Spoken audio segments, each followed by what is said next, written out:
Trade conflicts are nothing new in US economic history, and they tend to repeat similar patterns. The Great Depression of the 1930s is a great example of this. As the country faced heavy economic pressure, President Herbert Hoover signed the Smoot-Hawley Tariff Act into law, increasing tariffs on more than 20,000 imported goods. Soon after that, several outraged US trading partners imposed retaliatory duties on US goods. Consequently, US imports and exports slumped by more than 60%, exacerbating the depression and damaging the global economy. Even looking at the past 3 decades, there have been US trade conflicts focusing on goods such as bananas, wood, steel, and tires, and none of the higher tariffs on those goods fixed the US economy. Instead, they made all parties worse off.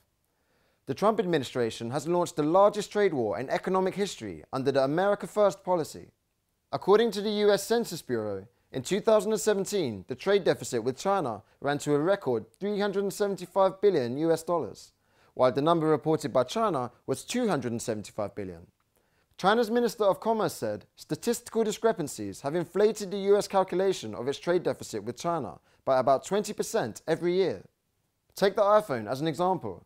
Headline numbers report almost the entire manufacturing cost of an iPhone, but the fact is that very little of that money is spent in China. According to IHS Markit, an iPhone's components cost a total of $370.25.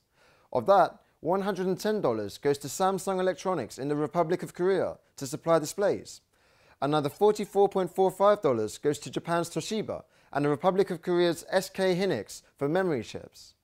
Other suppliers from the United States and Europe also take their portion. Assembly by contract manufacturers in China like Foxconn only represents an estimated 3 to 6% of the manufacturing cost. As you can see, it is highly inaccurate to claim that China seizes all of the trade surplus in its iPhone exports to the US. Meanwhile, America's tariffs on $50 billion worth of Chinese imports have already backfired.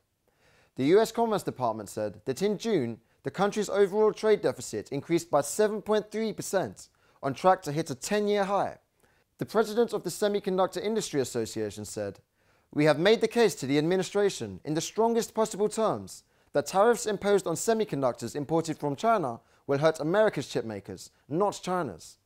According to a study released by the US Federal Reserve Bank of Atlanta, Washington-fueled trade tensions with other economies have prompted almost a fifth of US businesses to review their capital spending plans.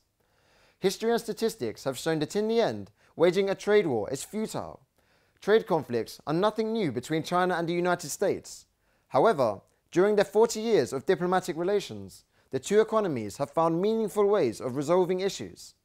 Hopefully, the Trump administration will see that a trade war has no winners and work together with China to find a mutually beneficial solution.